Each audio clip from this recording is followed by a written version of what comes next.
So hi மக்களே, எல்லோரும் நல்லா இருக்கீங்களா? வாங்க பார்க்கலாம். இன்றைக்கோட நம்ம ஒர்க்கிங் மாம் லன்ச்சு. ஆக்சுவலி வந்து இது வந்து ஸ்நாக்ஸுக்காகவும், இது வந்து கார்லிக் அப்பளம், இது ஸ்நாக்ஸுக்காகவும் அப்புறம் சாப்பாடு கூட வச்சு சாப்பிட்றதுக்காகவும் பண்ணியிருக்கிறது.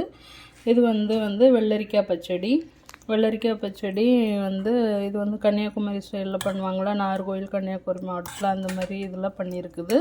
அப்புறம் வந்து பீட்ரூட் பச்சடி. ஏன்னா வந்து இது ரெண்டுமே வந்து என் ஹஸ்பண்டுக்கும் என் பிள்ளைங்களுக்கும் ரொம்ப பிடிக்கும். ஸோ அதனால் வந்து நானும் ரொம்பவே எங்கள் வீட்டில் கேட்டு தான் பண்ணியிருக்கேன். ஏன்னா நான் வந்து தூத்துக்குடிங்கனால ஸோ உங்கள் வீட்டில் கேட்டுட்டு தான் பண்ணியிருக்கேன். அப்புறம் வந்து தேங்காய் அரைச்சி ஊற்றினா வெறும் பருப்பு. இதில் வந்து தக்காளி எதுவும் போடலை. நார்கோயில் ஸ்டைலில் வந்து கல்யாண வீட்டிலலாம் இதெல்லாம் ஃபஸ்ட்டு எடுத்து ஊற்றுவாங்களா, அந்த மாதிரி வெறும் பருப்பு தேங்காய் அரைச்சி ஊற்றுனது. அப்புறம் வடித்த சாதம். ஏன் வடித்த சாதம்னு சொல்கிறேன்னா, நிறைய பேர் இப்போ வந்து என்ன தான் பிஸியாக இருந்தாலும் குக்கர் ரைஸு அந்த மாதிரி தான் வந்து பண்ணுறாங்க. ஸோ வந்து நாங்கள் மோஸ்ட்லி என்றைக்குமே வந்து வடித்து தான் பண்ணுவோம். ஸோ இது வடித்த ரைஸு. மோஸ்ட்லி வந்து குக்கரில் நாங்கள் வைக்க மாட்டோம். ஸோ இது வடித்த சாதம். ஸோ இதுதான் இன்றைக்கோட நம்ம லன்ச்சு.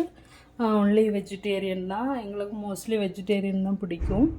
ஸோ வீடியோ பிடிச்சா லைக் பண்ணுங்கள். தேங்க்ஸ் ஃபார் வாட்சிங்.